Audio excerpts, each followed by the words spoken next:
El iusnormativismo es la teoría que concibe al derecho como un fenómeno eminentemente normativo, pero considerando como un resultado exclusivo de la voluntad humana. Esta situación da origen a un problema respecto del significado del positivismo, que es una expresión totalmente ambigua. Por ello es mejor utilizar denominaciones específicas. Algunos estudiosos agotan al positivismo jurídico dentro del normativismo, pero si se entiende al positivismo en sentido negativo, como la concepción de lo jurídico que excluye toda creencia en una realidad irrefutable empíricamente, entonces el positivismo abarca todas las corrientes que no sean iusnaturalistas.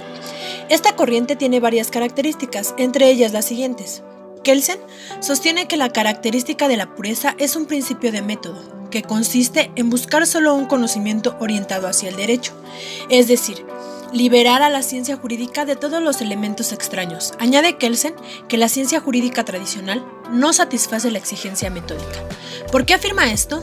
Porque se ha confundido con la psicología, sociología, la ética y la teoría política, ya que los objetos de esa ciencia se relacionan estrechamente con el derecho. La teoría pura tiene por objeto delimitar el conocimiento del derecho frente a la psicología, sociología, ética, etc.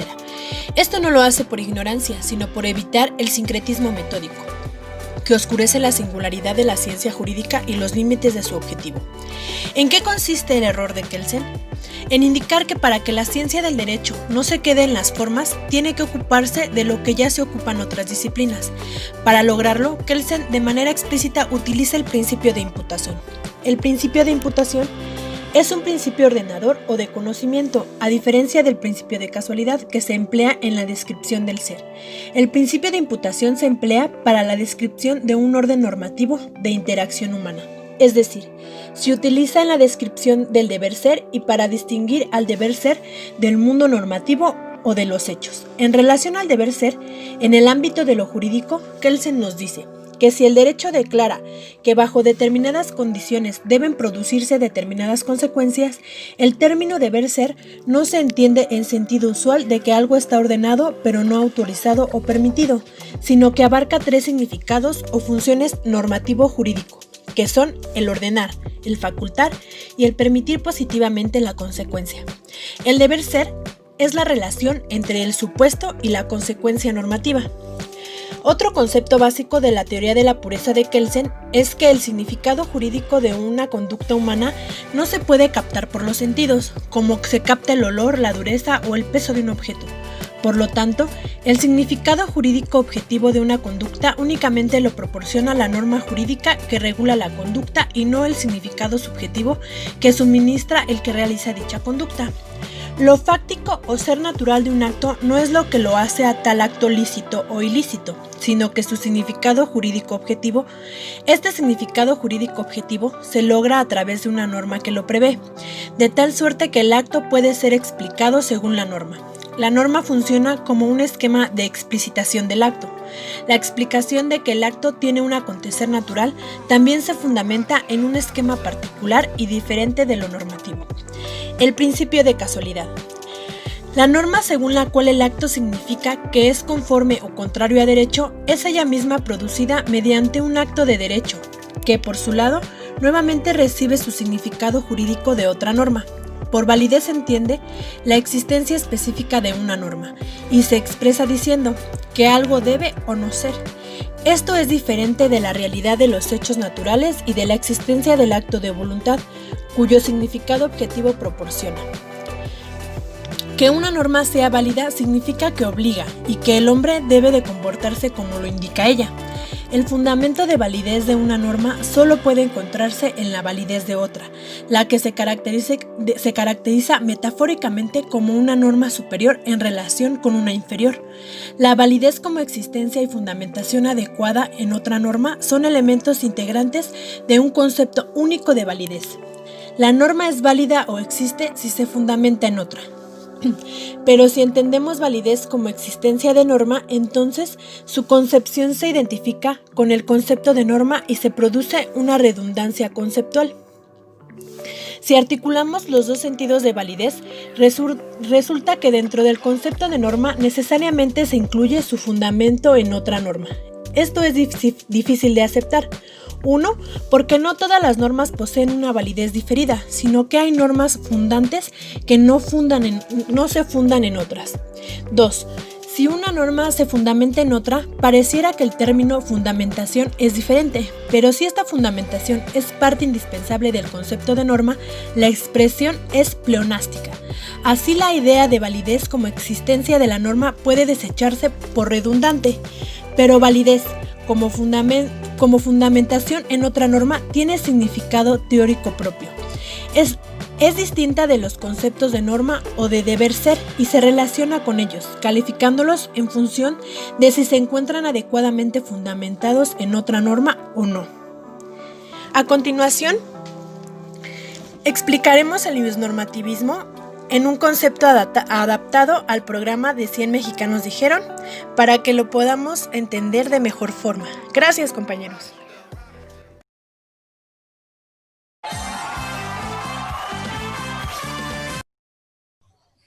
Buenas noches a toda nuestra querida audiencia. En esta emisión de 100 abogados dijeron, estarán concursando 2 equipos del grupo 9601, con la intervención de la licenciada Marta Adriana Valtierra Godínez para dar fe y legalidad a este concurso. Estaremos presentando de un lado a las postulantes. Buenas noches, postulantes. ¿Cómo se encuentran hoy? Muy bien, muchas gracias. Felices por estar aquí. Y por el otro lado, a las jurisprudenciales. Buenas noches, jurisprudenciales. Buenas noches. Estamos muy contentas de estar aquí. Vamos a dar lo mejor. Me alegro mucho. Para dar inicio a este concurso, la primera pregunta es, ¿el origen etimológico de iusnormativismo? Postulantes. Postulantes, muy bien. ¿Cuál es su primera respuesta? Ius, que es un vocablo latino que significa derecho. Muy bien, respuesta correcta. La siguiente respuesta. Norma, que significa escrito. Muy bien, respuesta correcta. La siguiente respuesta. Ismo, que significa doctrina o sistema. Muy bien. Ese es el total de las respuestas y les da un puntaje de 100 puntos. Mientras que el equipo de las jurisprudenciales se mantienen en ceros. La siguiente pregunta. Definición del normativismo. Postulantes. Muy bien, la siguiente pregunta la adquieren las postulantes. Primera respuesta, por favor. Derecho positivo. Bien, respuesta correcta. Significa la teoría de Hans Kelsen del siglo XX. Muy bien. Siguiente respuesta. Ya no se trataba de aspectos metafísicos, sino aspectos idealistas y metafísicos. Esto es porque Kelsen solo lo veía desde el punto de vista de los seres humanos reales tal cuales. Muy bien, respuesta correcta. La siguiente respuesta. Derecho como conducta humana. Muy bien, respuesta correcta. Otra definición del normativismo. Ángulo normativo.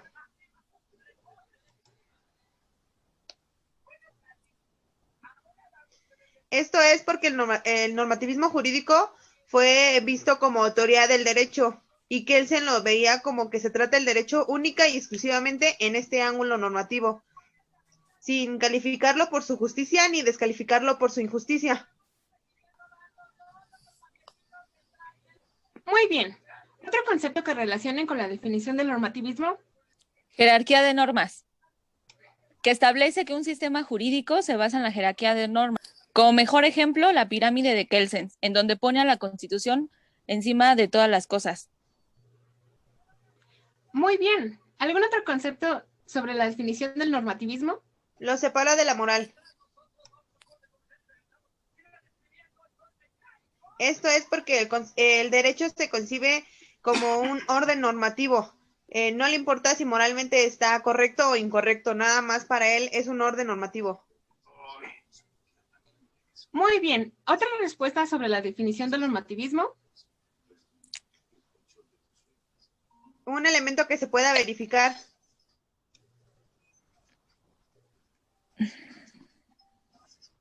Es todo lo que puedas comprobar. Muy bien. ¿Alguna otra? Todo lo que encontremos escrito. Es decir, se refiere a la Constitución, los códigos, las leyes, entre otras.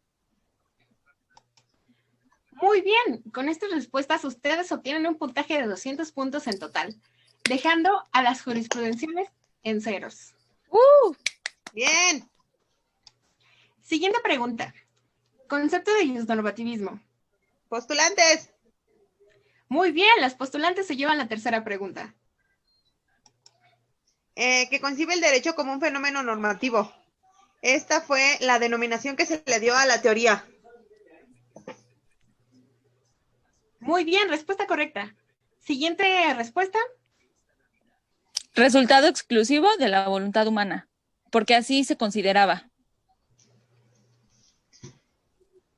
Muy bien. Siguiente respuesta. Comportarse como lo indica la norma jurídica. Esto era porque así se le denominaba a la teoría y era considerado este resultado como la voluntad humana. No les preguntaba, simplemente obligaba al hombre a comportarse de la forma en la que se esperaba que se comportara. Muy bien, y con estas respuestas ustedes adquieren un puntaje global de 300 puntos. Mientras que las mujeres siguen en ceros, muy mal. Siguiente pregunta. Características del normativismo. Postulantes. Postulantes. Otra vez postulantes, arrasando con la competencia. Primera característica del normativismo. Bilateral. Porque imponen derechos y los concede a varios sujetos. La siguiente. Coercibilidad. Esto es por la posibilidad del uso legítimo y legal de la fuerza para que ésta se cumpliera bajo la ley o lo que dice la ley. Era el uso de la fuerza para poder hacerla cumplir. Muy bien, correcto. La siguiente. Heteronomía. Las normas jurídicas son creadas por otra persona distinta al destinatario de la norma. Muy bien, correcta. La siguiente. Exterioridad. La norma jurídica únicamente toma en cuenta la adecuación externa de la conducta, sin importar la intención o convicción del sujeto al que se le obliga. Excelente respuesta. La siguiente. Generalidad. La norma jurídica no se dirige a determinado individuo, sino a la colectividad. La siguiente. Abstracto. Esto es porque es general e hipotético, ya que prevé casos y sanciona el número indeterminado de casos. O sea, no es algo que ya haya pasado, sino algo que espera que pase, que lo prevé. Muy bien. Excelentes respuestas. Y con esas respuestas ustedes adquieren un puntaje global de 400 puntos sobre el puntaje de las jurisprudenciales que sigue quedando en ceros. Bien. Bien. Pero aún así, este juego puede dar la vuelta porque las siguientes preguntas valen puntos dobles. No, claro que no. Menciona a los principales representantes de la corriente normmativista. Jurisprudenciales. Muy bien, me voy del lado de las jurisprudenciales.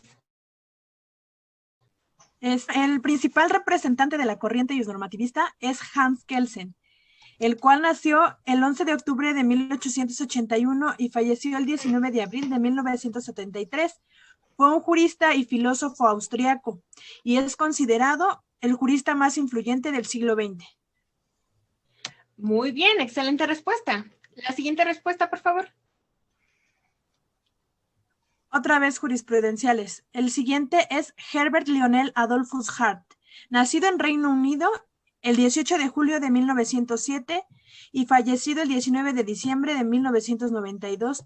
También fue uno de los filósofos del derecho más importantes del siglo XX. Muy bien, excelente respuesta. La siguiente respuesta, por favor, jurisprudenciales. El siguiente se llama Alf Niels Christian Ross. nacido en Copenhague el 10 de junio de 1899. Fue un filósofo del derecho danés, formidable representante del realismo jurídico escandinavo, corriente que postula la representación del derecho desde el punto de vista realista, sociológico y normativo. Perteneció a la escuela empirista emotivista de la filosofía del derecho. Estudió Derecho en la Universidad de Copenhague y se graduó en 1922. Después empezó a viajar por Francia, Inglaterra y Austria, donde conoció y se hizo amigo de su colega académico Hans Kelsen. Ross escribió varios libros de derecho, pero uno de los más referentes fue al normativismo, fue el llamado Directivas y Normas, publicado en el año 1968. Posteriormente, Ross murió el 17 de agosto de 1979. Muy bien, con esta respuesta las postulantes siguen en 400 puntos, pero las jurisprudenciales escalan por el puntaje y obtienen 200 puntos, ya que los puntos son dobles. La siguiente pregunta también es muy importante, ya que los puntos valen al triple. Principales postulados del iusnormativismo. Jurisprudenciales. Entonces, con las jurisprudenciales, a puntos triples. Una de las principales teorías de los postulados del iusnormativismo es la teoría pura del derecho de Hans Kelsen. Kelsen sostiene que la característica de la pureza es un principio de método, que consiste en buscar solo un conocimiento orientado hacia el derecho. La teoría pura tiene por objeto delimitar el conocimiento del derecho frente a la psicología, la sociología o la ética. Esto no lo hace por ignorancia, sino por evitar el sincretismo metódico, que oscurece la singularidad de la ciencia jurídica y los límites de su objetivo. Él nos propone una jerarquía de normas en la que nos dice que toda norma surge a partir de otra norma de mayor jerarquía. Y dice que una norma jurídica no vale por tener un contenido determinado, es decir, no vale porque su contenido pueda inferirse mediante un argumento deductivo lógico de una norma fundamental básica presupuesta, sino por haber sido producida de determinada manera y, en última instancia, por haber sido producida de la manera determinada por una norma fundante básica presupuesta. Por ello y solo por ello pertenece la norma al orden jurídico. Gracias. Muy bien, excelente respuesta, la más popular. Ahora, siguiente respuesta sobre principales postulados del iusnormativismo. Otra vez postulantes. Otro postulado importante es el de las reglas primarias y secundarias que nos brinda Herbert Lionel Hart. Él distingue las reglas entre primarias y secundarias, usando dos diferentes criterios de distinción. En primer lugar, las normas primarias imponen obligaciones, mientras que las secundarias confieren potestades. Un ejemplo de forma secundaria sería aquella que autoriza a los jueces a decidir casos o al Congreso a dictar las leyes. Las normas penales y las de responsabilidad civil son casos de reglas primarias. En segundo lugar, las normas primarias son sobre conductas, en tanto que las secundarias son sobre otro tipo de reglas. Las reglas secundarias autorizan a individuos o a grupos de personas a crear, modificar o extinguir normas. Hart clasificó las normas secundarias de la siguiente forma. La regla de reconocimiento, que especifican qué condiciones debe cumplir una norma para tener validez jurídica. Las reglas de cambio indican las condiciones que debe cumplir unos actos para cambiar el ordenamiento jurídico, y las reglas de adjudicación. Estas especifican las condiciones que deben cumplir unas decisiones para ser consideradas verdades jurídicas sobre si infringieron las normas primarias. Muy bien, excelente respuesta. Última respuesta sobre principales postulados del iusnormativismo.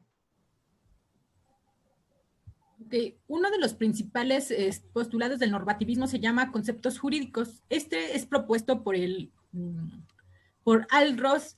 Es un aporte a la teoría general del derecho, en su teoría particular acerca de la estructura y el funcionamiento de los llamados conceptos jurídicos. Esto quiere decir que se puede describir la norma jurídica que compone cada ordenamiento jurídico. Ross menciona que la mayoría de las normas jurídicas tienen la siguiente estructura. Si haces H, entonces recibirás C, donde H es un hecho condicionante y C es una consecuencia jurídica condicionada. Un ejemplo, si privas de la vida a otra persona, entonces invocarás al artículo 123, en este caso el de la Ciudad de México, dejando de lado atenuantes y agravantes. Esto nada más es para entender cómo Ross ve a la norma jurídica. Ross también afirma que los conceptos jurídicos cumplen una función importante para la ciencia del derecho, que permiten presentar de manera clara y sistemática y ordenada una cantidad de normas pertenecientes a un ordenamiento determinado. Para Ross, el elemento normativo tiene caracterizado el concepto de derecho, entendido como un conjunto normativo o como un orden. Y él lo ve de dos formas. La primera es que el derecho es un conjunto de normas que se refiere al ejercicio de la fuerza, y no como han dicho otros autores, que normalmente estas normas están respaldadas por la fuerza. El número dos es que el derecho se compone de normas de conducta y normas de competencia. Estas últimas crean autoridades para que elaboren nuevas normas y ejerzan la fuerza de acuerdo con las sanciones provocadas por las conductas contrarias a la ley. Ross dice que la norma jurídica tiene un rasgo específico que la diferencia del resto de las normas. Este rasgo es la existencia de las sanciones organizadas para aquellos que actúan en contra de lo dispuesto en dichas normas. Para ello se crean otras normas que establecen los órganos sancionadores y las sanciones para aplicar para los incumplidores. Esta organización de órganos y sanciones constituyen lo que se llama actualmente un órgano institucional. Ahora bien, esta dualidad solo es aceptable desde el punto de vista psicológico, pues desde el punto de vista lógico, según Ross, no existe más que solo un tipo de normas, las normas sancionadoras. Muy bien, excelente respuesta, jurisprudenciales. Con estas 3 respuestas correctas, dejan atrás a las postulantes con 400 puntos y ustedes se colocan a la cabeza con 500 puntos. ¡Felicidades! Ustedes son las que van a dinero rápido. Gracias, gracias. Para dinero rápido, estaremos analizando un caso práctico que se llevó a cabo en la Ciudad de México con un narcotraficante apodado El Lunares. Un juez de control concedió libertad a Óscar Andrés N., alias El Lunares, señalado como presunto líder del grupo criminal La Unión Tepito, y quien apenas el 8 de febrero fue detenido al salir del penal del Altiplano en el Estado de México. El presunto responsable fue detenido la madrugada del 31 de enero en Hidalgo, durante un operativo conjunto entre elementos de la Secretaría de Marina, de Seguridad Ciudadana de la Ciudad de México, la Fiscalía Capitalina y del Gobierno de Hidalgo. Fue detenido el 8 de febrero cuando policías de investigación cumplimentaron una nueva orden de detención cuando salía del penal del Altiplano. De esa manera, El Lunares fue puesto a disposición de un juez en el reclusorio norte como probable responsable del delito de privación ilegal de la libertad en su modalidad de secuestro expresa agravado. Pero este viernes 14 de febrero obtuvo un nuevo recurso de libertad. El Lunares, del cual su nombre es Óscar Andrés Flores Ramírez, nacido en la Ciudad de México en 1989, contaba con una orden de aprehensión vigente por el delito de privación de la libertad personal en su modalidad de secuestro expresa agravado. Flores Ramírez se convirtió en uno de los líderes de la organización delictiva La Unión Tepito, gracias a su alto grado de violencia e influencia en grupos de narcomenudistas, traficantes a pequeña escala, ya que funge como su principal proveedor de droga. En un suceso relacionado con este líder criminal, la Secretaría de Seguridad Ciudadana de la Ciudad de México recordó que en octubre pasado incautó, tras de un operativo, 2 kilos de marihuana, 18 kilos de cocaína, 12 armas de fuego cortas de diversos calibres, 7 armas largas e incluso un lanzacohetes. El operativo se llevó a cabo en pleno Tepito, conocido como el Barrio Bravo de la capital. Este decomiso sorprendió no solo por las armas incautadas, sino porque en uno de los inmuebles se encontró un altar con artilugios representativos de la santería y huesos con morfología propia de restos humanos. En total, fueron 35 mandíbulas, 27 dientes, 36 cráneos y 32 huesos largos humanos.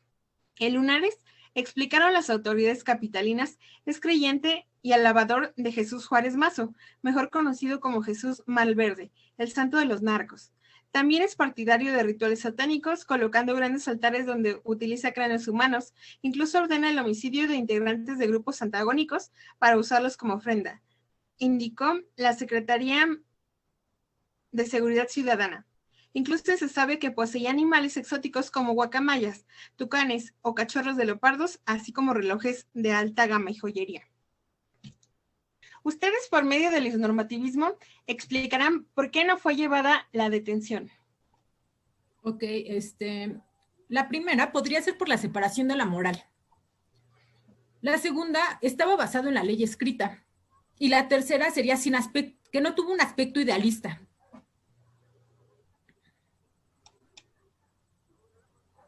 Muy bien, entonces su compañera entrará al relevo. Suerte. Será porque el hecho fue basado en la ley y solo la ley escrita. Muy bien. Y por otro lado, porque como nos dice que, que la conducta humana está dictada por la norma jurídica. Es decir, que le indica al hombre cómo debe de comportarse. Muy bien, y con estas respuestas obtienen el puntaje necesario de 200, haciendo las acreedoras al cheque de 1,000,000 de pesos. Felicitaciones. Y también felicitaciones a las postulantes por haber participado en este juego. Espero que se hayan divertido. Muchas gracias a todas. Muy buenas noches. Muchas gracias. Gracias. Me divertí. Espero que se hayan divertido. Y a la audiencia, Gracias. la esperamos en la siguiente emisión de 100 abogados dijeron. Hasta luego. Gracias. Gracias.